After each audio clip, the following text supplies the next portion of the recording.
but you got to win the rest of the games too. You know, and it's a big series for both teams. You know, OSU hasn't beat Baylor in a series since 2007. I know they're eager to win this year. And especially with the Texas Tech series coming up right after, not to mention they got to play Dallas Baptist tomorrow here, and they're a tough team, and then go on the road to Texas Tech. OSU can't afford to lose this rubber match. That's very true, and you know that's why we were really watching that second game that ended just a couple minutes before our game started. You wanted to see, you know, how big is this game going to be? Well, final score 2-1 means that this game is very big. Leading off for Oklahoma State here, it looks like it should be Corey Hassel.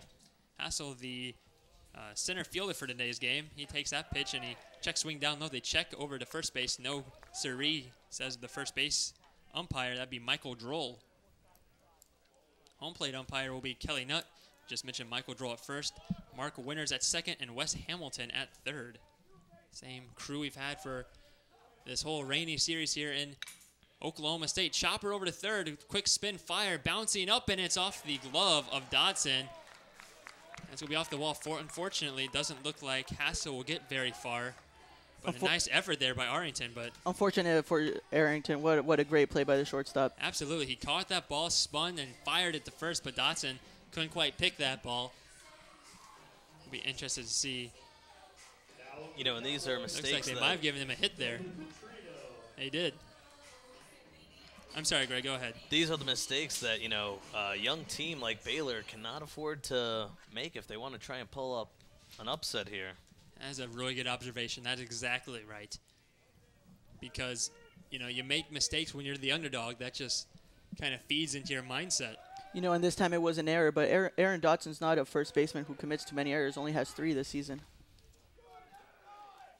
David Petrino, the third baseman, comes to bat. Petrino, you look at his numbers. He's the junior .311 hitter. Only 8 games started before this one, so only his 9th start. He has been, though, in 26 different games. Kind of weird, though, you know. Must be a late game defensive replacement or something. Yeah. Well, he did. He was in the earlier game, and he grounded into a double play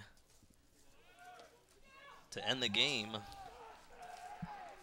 It looks like they did a quick throw to second, not in time. A stolen base for Corey Hassel. Nice move there. So 1 ball, 1 strike, and Hassel steals second. You take a look at the replay. Lewis doesn't even look at the runner. They just take off. I mean, if you're not going to watch them, they're going to do that, even if it is someone like a center fielder who has plenty of speed. Another threat for Nick Lewis over there.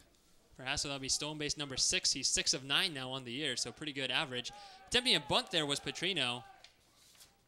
Ball hit the dirt, got real loose. Mad scramble, nice block there by Bernard. 2 balls and a strike. You see Aaron Dodson coming in, ready to get that bunt. Yeah, you do. You're looking at that. They're trying to get the runner out. With only no outs, though, you get the runner to the third with 1 out. Chance to sacrifice him over. Oklahoma State, no stranger to the small ball game. That's a team that they sacrifice all the time. The pitch. Inside, that hits him. Well, there we go again, talking about Nick Lewis's command. Sure, he would like that one back. You know, when someone's trying to give you an out by bunting, you certainly don't want to give them a free pass. I guess the one silver lining, if there is for Baylor perhaps, no one's on third. Double play still a possibility. Definitely, and I think that's what Matt Menard is going to talk to Lewis about now. Matt Menard, a very vocal catcher. You see him always going up there talking with his pitchers. Important leader for this Baylor team. Brings up Ryan Sluter, the sophomore from Amarillo, Texas. Played in 35 games last year, primarily off the bench. But he's been a hot guy of late.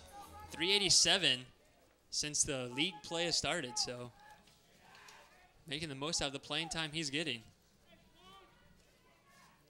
286 on the year, 1 home run, 12 RBIs. Big RBI chance here. Guy on second, nobody out. Nick Lewis in some trouble. From the stretch, he delivers, and showing bunt is Sluter. Pulls back in time. Runners on first and second. It's Hassel and Petrino, and I hate to sound like a broken record, Jose, but Lewis struggling out there at the mound, trying to control the strike zone. Just needs to start getting outs. Here's the pitch, and showing bunt again. It's a good bunt right to the pitcher. He's going to do a quick throw to first, and Lewis gets him out. But a successful sacrifice there. Hassel moves to third. Petrino moves to second. And with one down, a huge RBI opportunity coming up for John Littell. Tell the 9-hole hitter stepping in there. He's the freshman from Stillwater. His dad's actually the women's basketball coach. I'll say it's hard not to mention John Littell without thinking of his dad.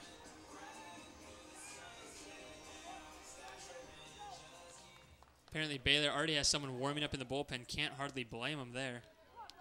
And now this could get ugly and real quick. Well, John Littell may have the name may recognize more for the women's basketball coach here, but certainly a big name in himself. 39th round draft pick by the Washington Nationals in 2014. Decided he wanted to come to OSU though. He said, 39th round, I'll come back, try to improve my stock a little bit, and a real chance here. Runners on second and third, only one down. 0-1 to him. He's also a high school quarterback at Stillwater. I mean, that's the kind of guys you want on your baseball team. It's an athlete that can play, a couple positions. It's important now, too. Gage Green standing on the on-deck circle, and I think we remember what he did the last time he came up. And certainly the scoreboard still remembers. It's still brushing that bruise. The 1-1 pitch, chopper to third. Runners playing in. Those go to the plate, and they've caught Hassel in a pickle. The tag runner will be tagged out. The catcher, nice play there. So a chopper right to the third baseman goes to 2. So a 5-2 put out. I think that's the best situation for Lewis. Absolutely. Loves that out. Especially with someone in the bullpen, it's very important to get those outs, get out of there. That way they won't be replaced. So Littell at first, now Petrino at second. Double play, or actually not double play, with 2 outs, just an out will end the inning. Look at the replay here. It's a nice pitch to hit, and he just chops it right to the third baseman. Wendell was already playing in, so he has a quick, easy throw Menard, and at that point, Hassel was running on contact. Not much he could be doing. Kind of stuck him out to dry. And now all of a sudden, Nick Lewis, once again, not his best stuff today, but a chance to get out of this inning. Minimal to actually no damage at this point. The pitch, and that's outside, ball 1. Once again, though, long inning. Very long. Doesn't play into Baylor's favor. No, it does not. Gage Green, obviously, a big home run last time up in the first. That's the difference in our game right now. 1-0 Oklahoma State, pitch outside. Make it 2-0. Try to get that breaking ball to come in. It just would not go in far enough. Nice eye by Gage Green. Not every day, guys, you see a catcher leading off for a baseball team, Typically, they're more the power guys in the middle of the order. Gage Green's certainly a good athlete, though. He's also played the field, too, the outfield for the Cowboys. He's very versatile. I mean, I certainly don't want to put words in Coach Holliday's mouth, but that seems like a advantage to me to have guys who can play multiple positions, guys who played multiple sports in high school. Better athletes.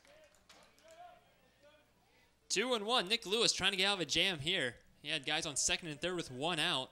Now it's first and second with 2 outs. That pitch will be ball. 3-1. Hitters count here for Gage Green. And danger zone here for Nick Lewis. Watch out. Do not give Gage Green a pitch to hit unless you want to watch him run around the bases again. Hey, but just giving up 1 run, so far so good for him. I mean, really, we talk about he hasn't had his best, but this is not a bad outing so far. The 3-1 pitch downstairs in the dirt. Nice block by Menard, and the bases will be juiced for Donnie Walton. This could not be good for Baylor right here. A second walk issued by Lewis on the afternoon. That loads them up. We got Patino at third, John Littell at second, and now Gage Green at first. And Donnie Walton, who grounded to the second baseman his first time up, hoping to do a little better this time. Key moment for the Baylor Bears right here. They just want to keep this game close right now. Donnie Walton, we mentioned, not a power hitter, only 5 home runs in his career for the junior from Tulsa. Does have a .303 average on his career, though, so, since he came in, he's been producing for this team. And a big opportunity here. what a good eye. He's going to be patient here. You know, when a guy has control issues and you have a big RBI opportunity, you know, sometimes the young players get in, they get real swinging heavy early. Lewis has been putting up the pitch count. You know, Donnie Walton's waiting for those pitches to keep on going. You know, I'd say give me a good pitch before I'm going to swing. I'm not swinging until I get a strike at least. He does. Fouls that one towards the bullpen, or the dugout rather. Camera guy moves away. 1-0 Oklahoma State. 1 run, 2 hits, no errors for the Cowboys. No runs, just 1 hit and no errors for Baylor. And buckle in, boys, because I think we might be in here for a while. 1-1 pitch coming up here. Bases loaded. Could be a key moment in this game, even though it's only the 2nd inning. That's too low. Boy, Nick Lewis wanted that one, but that one just sunk too far on him. You don't want to make too big of a deal of things early on in the game, but he gets a pitch to hit. It could be, you know, 3-4 nothing, and that could be a big hole for Baylor to climb out of. 2 balls and a strike. Swing and a miss. Strike 2, 2-2 count. All of a sudden, Nick Lewis 1 pitch away from escaping a major jam. But Donnie Walton, he's out there with other ideas, guys. He's thinking, I can get a pitch, something to drive, bloop hit, you know, just keep this inning going. Tim Arakawa on deck. Right now, it's Walton versus Lewis. And that's a foul ball off the screen, a hard hit foul ball. Ball came back to the catcher off the screen with a little bit of authority. And that's all you need is a single here, a base hit, and this could be cracked wide open, especially with the heart of the lineup coming up. Bingo. You do not need a home run, Tim.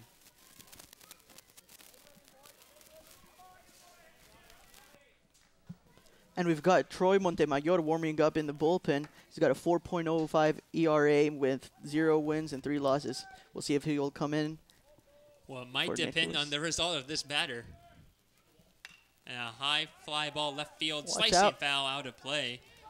Into the additional bleachers made for some of those big College World Series games.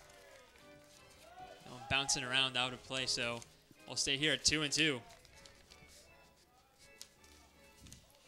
So if Lewis does get out of this inning with no more damage being done, do you bring him back in? You know, the Baylor pitching coach is thinking about that. 2-2 high pop up. This could end it. Catcher's going back. Menard looking, and it's off the screen. Oh boy, they just ran out of real estate there. Dangerous pitch there as Walton almost popped out, but it just carried just enough on him. Lucky break for the Cowboys, and just continue to make Lewis throw pitches, get his pitch count up. That pitch count just keeps on going up, and not just pitches, Greg, but pressure pitches. Bases loaded. You don't want to make a mistake. These are some pressure-packed pitches right now. That 46 pitches so far during the game, you know that's a high number by the 2nd inning. We're in the 2nd inning, 46 pitches. Here we go. Check swing, did he go? No, he did not. Pitch was a bit high. And another full count for Nick Lewis. Another full count. That's at least the 4th, I think. And boy, a big check swing there by Walton. I think Walton wanted to swing at that one, but he decided probably should hold back. He's very disciplined at the plate. It's kind of a constant theme throughout this lineup. Full count, 2 outs. Runners will be off and running on the pitch. Here they go, the pitch, and it's a high pop-up left side, slicing foul, well out of play. We'll do it again.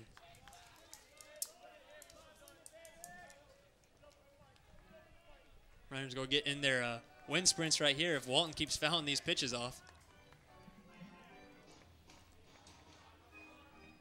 2nd and 3rd with 1 out. Ended up being 1st and 2nd with 2 outs after a sacrifice or a ground ball there by John Littell. He's right now on 2nd base. Green at 1st, over at 3rd's Patino. Donnie Walton at the plate. Trying to bust this door open. The pitch, runners go. Line drive, center field going deep. Going back is Brown. It's going, and it's going to be caught a couple steps shy of the warning track. And Nick Lewis escapes danger for now by getting a fly out there at center field. Well, that was a heck of an inning there, Nick Lewis. And OSU leaves them loaded, strands 3 guys. So a big kind of a deal there.